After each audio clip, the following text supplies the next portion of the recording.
英語できないです。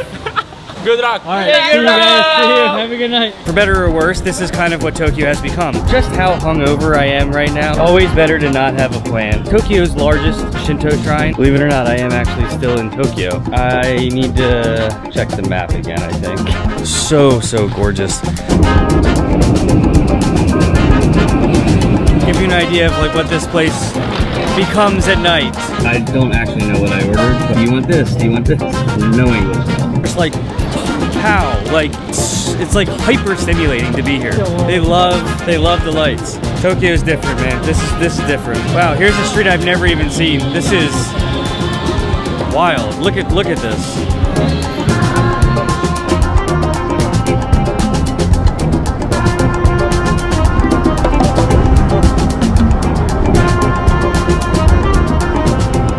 And good morning from another day in Tokyo. So I'm on my way now to visit basically Tokyo's largest Shinto shrine.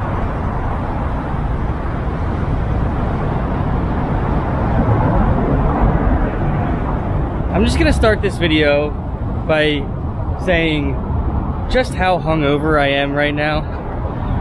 Went out last night with two really cool people that I met here in Tokyo. From the United States and Australia, Michael and Noel. I know you're watching, but it's all good. That's part of being in Tokyo, right? Experiencing just how amazing the nightlife is in this city. So if I seem a little slow or staggered today, you know why.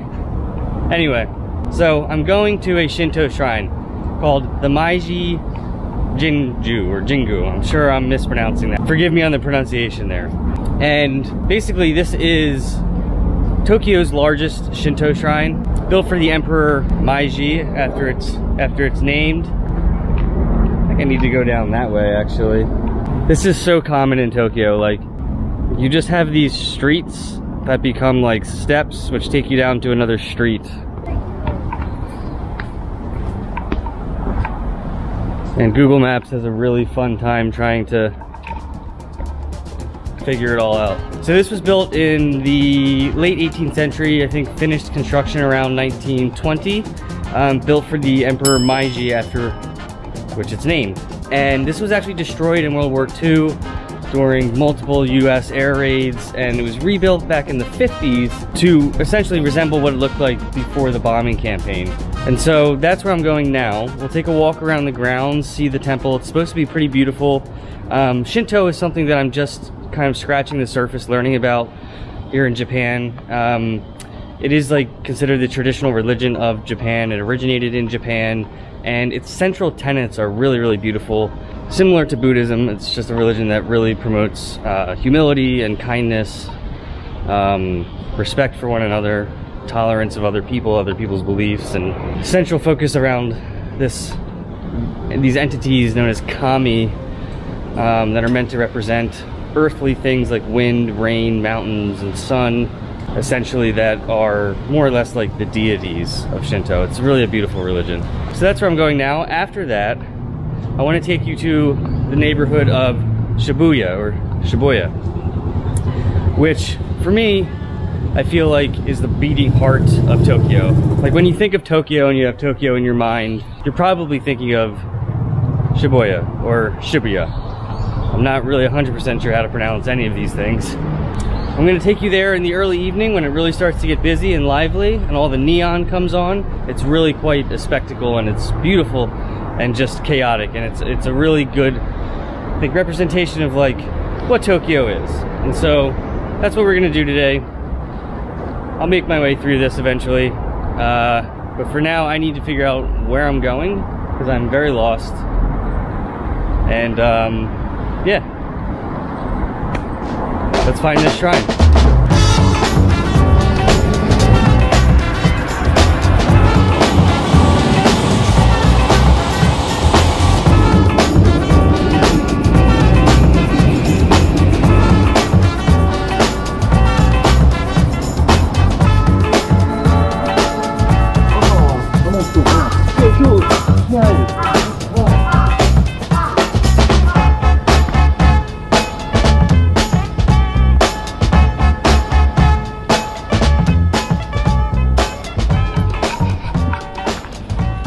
Believe it or not, I am actually still in Tokyo. I'm taking a bit of a detour. The park where the shrine is located is essentially all to my right. And I got to the entrance and I realized I'm starving. And so, rather than going in that way, I'm walking to get ramen from this place I just found on the map. But it's kind of nice because I get to see like a little slice of, you know, like quiet Tokyo back streets, which I am yet to see since I've been here, and a more just like residential area of the city. And remember this for later when we're in Shibuya and you see what that's like, and then you come to here and you see what this is like, and the contrasts in this city are pretty vast. So I gotta go this way. Those are the train tracks right there, where we just came from.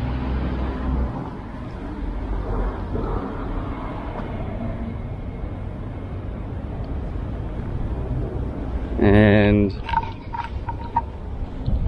it should be down this street somewhere.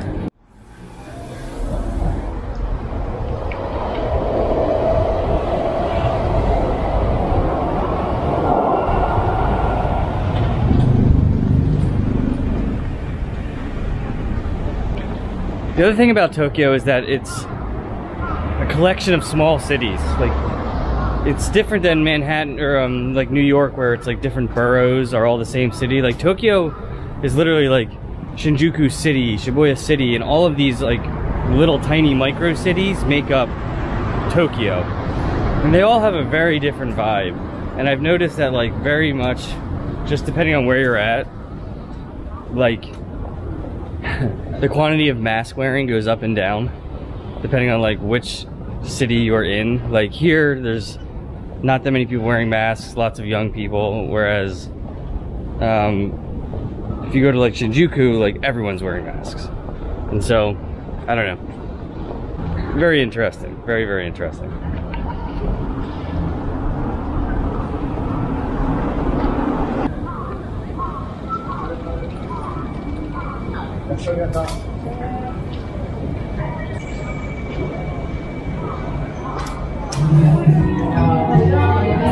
Whoa. Hello. Hi. You want me for here to go? To go. To go? Sure. Yeah. A latte, please? Yeah, sure. Yeah, thank you. It'll be $5.15. Okay. Do you take credit card? Yeah, sure. Okay. What neighborhood is this? That, What do you mean? like, what is this area of Tokyo called? Here? Where, yeah. It's Yoyogi. Yoyogi? Yoyogi. Oh, Yoyogi, okay.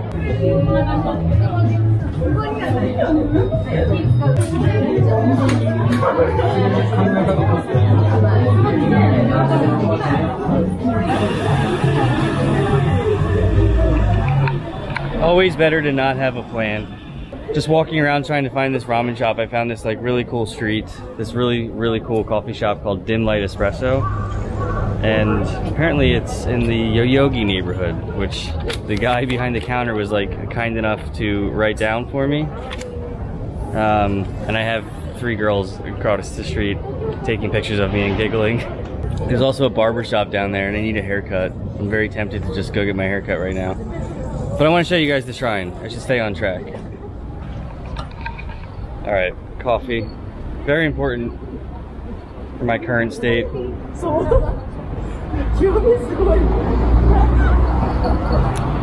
So yeah, this is Tokyo.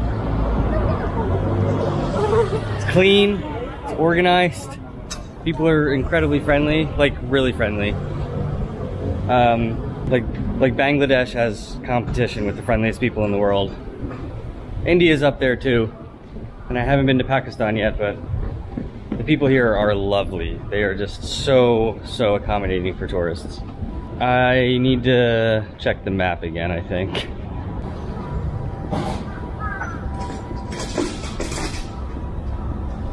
This is the first graffiti I've seen. I've been here for 3 days, actually.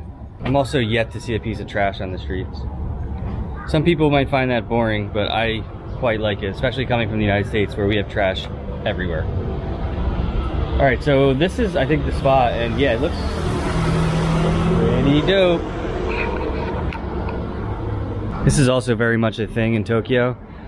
Just like randomly placed vending machines.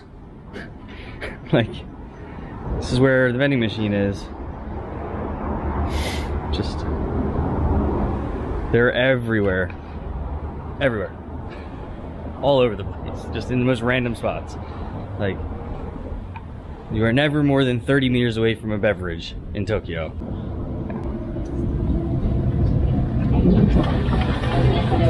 Hello. Oh wow. Hello. Do you have for one person?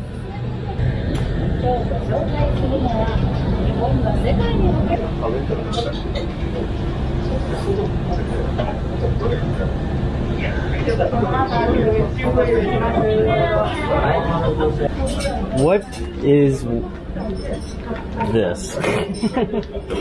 Yeah, are you able to tell me like which ramen? This is ramen. No. Miso. Miso ramen, okay. I think this is soy sauce base. Soy sauce base, okay. Which one, do they have egg?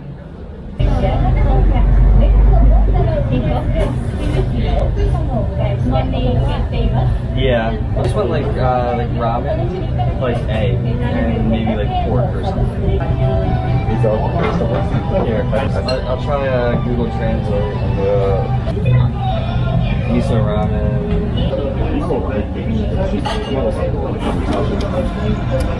Just get this one? Okay. Okay. And now I give this to you.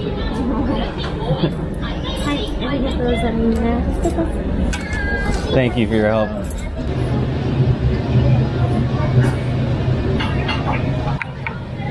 Alright, well I finally figured it out, sort of.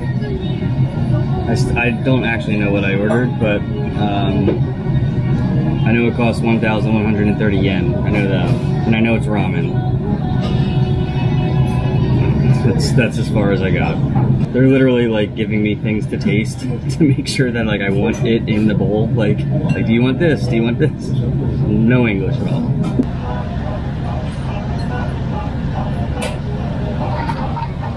It's a beautiful thing, is it not?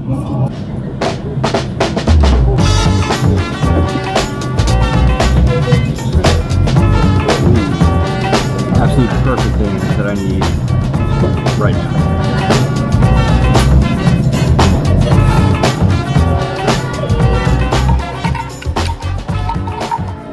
Arigato, thank you, thank you.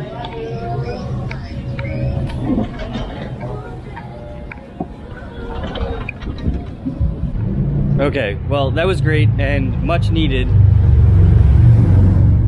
given my current state. Alright, I'm gonna walk back now and find one of the entrances to the park so we can go see this shrine.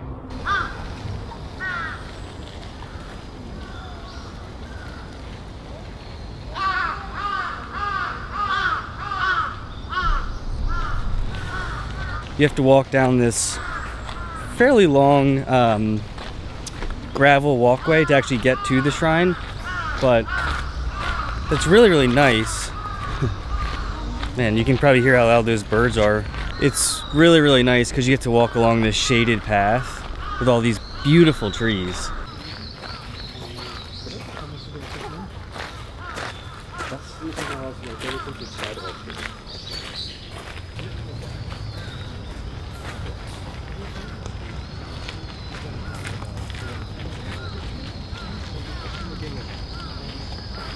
The walk up to this shrine is absolutely beautiful. Like this looks like all like old growth forest, and these trees are just so gorgeous.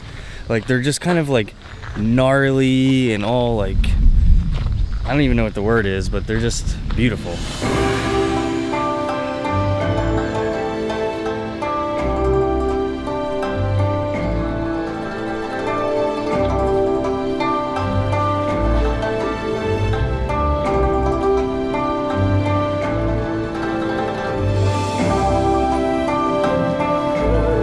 And so this is today even still an active Shinto shrine. You can come here and pray. There's lots of people up there praying, but they request that there's no photos or videos, so I'm not gonna disrespect anyone by videoing over there, but you can still come here and worship, and it's free. This doesn't cost anything. You can come here, you can make a donation if you wish, but otherwise it's free.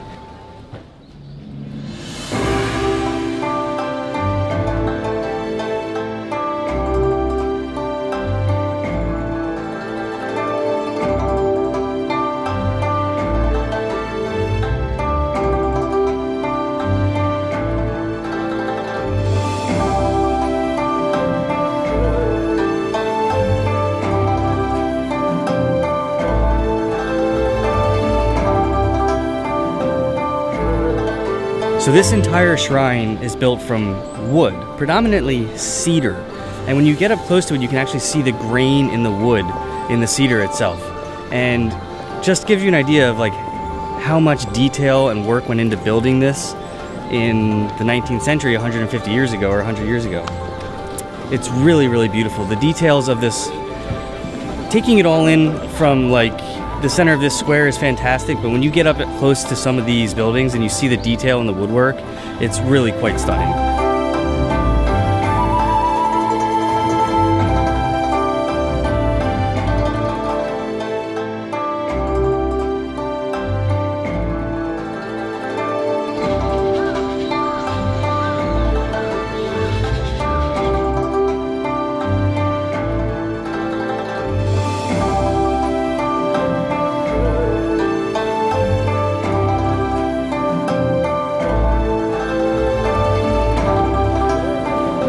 This shrine is gorgeous. It's the biggest in Tokyo, and there's not much more I can say about it, to be quite honest. It's just a really gorgeous place to come and kind of walk around and take in just these absolutely spectacular scenery. All the leaves are still green.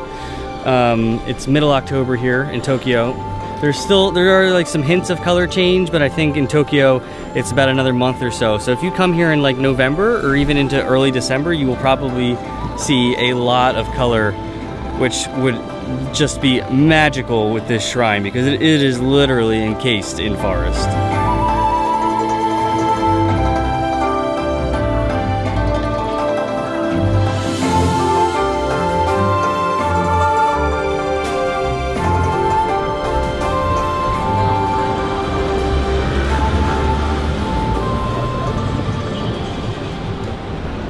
All right, and welcome to Shibuya, or Shibuya. Not really sure how to pronounce it.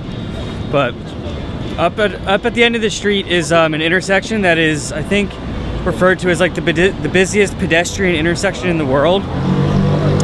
And let's go have a look down there, and we'll see what this place looks like.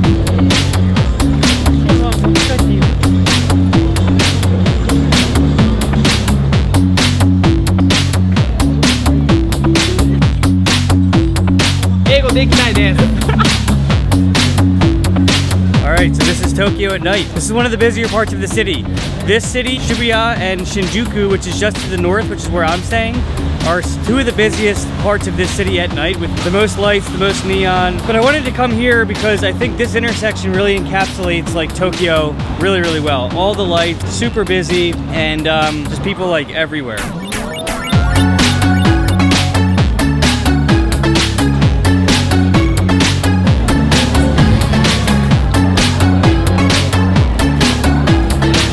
Alright, let's just take a walk up the street a little bit and give you an idea of like what this place becomes at night.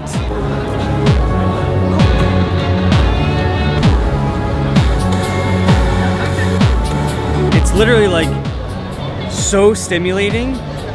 Even late at night, when you're walking around like midnight, 1 a.m., all of these lights are still on. These streets are just as crowded, and it literally picks you up. Like if you come out of a bar at 1 o'clock in the morning and you're falling asleep, and you come out and you're just like, pow, like all this neon, it literally perks you right back up. It's like hyper stimulating to be here.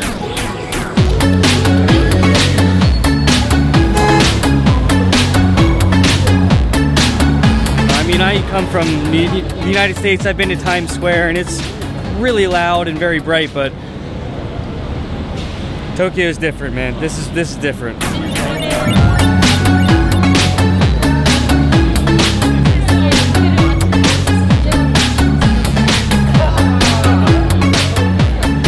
showing you one area that I thought was really cool, so I wanted to share it with you guys. But bear in mind that there are like 100 of these all over Tokyo. Wow, here's a street I've never even seen. This is wild. Look at this.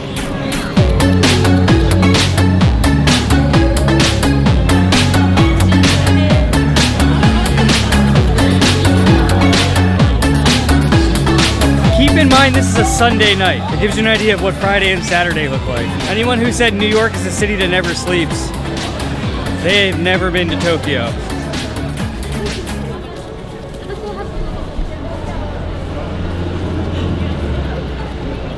Tokyo has alleys that branch off of the main roads like crazy, and they just kind of like zigzag their way into the nether regions of Tokyo, and they're full of bars and restaurants, and you will hear the term yokocho thrown around, which is basically like these hidden alleyways full of bars and lantern lit restaurants. Kind of like harken back to the days when Tokyo was a fishing village, but this is not quite that, but you get the idea of how like the alleys kind of just like snake their way off the main roads. And there's like every single one of these has like hundreds of places you can go. I mean, it's like mind-blowing how much you could spend a year in Tokyo just walking around and you would barely scratch the surface. Like barely.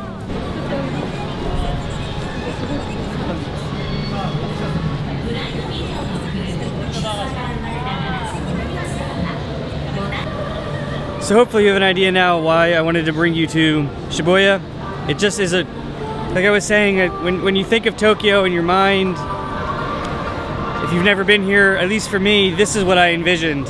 And so when I came here and I saw this, while this is not usually my scene, right? Like lots of nightclubs and neon and shopping, it's still, in a way, Tokyo. Like this is like what I feel like is today's modern Tokyo, right?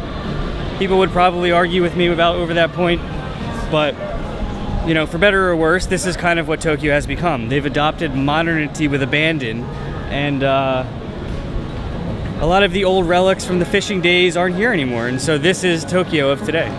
There's not a whole lot more I can show you. I can walk around all night long with this camera and just show you neon light after neon light, but I think you get the idea. I think you get the point.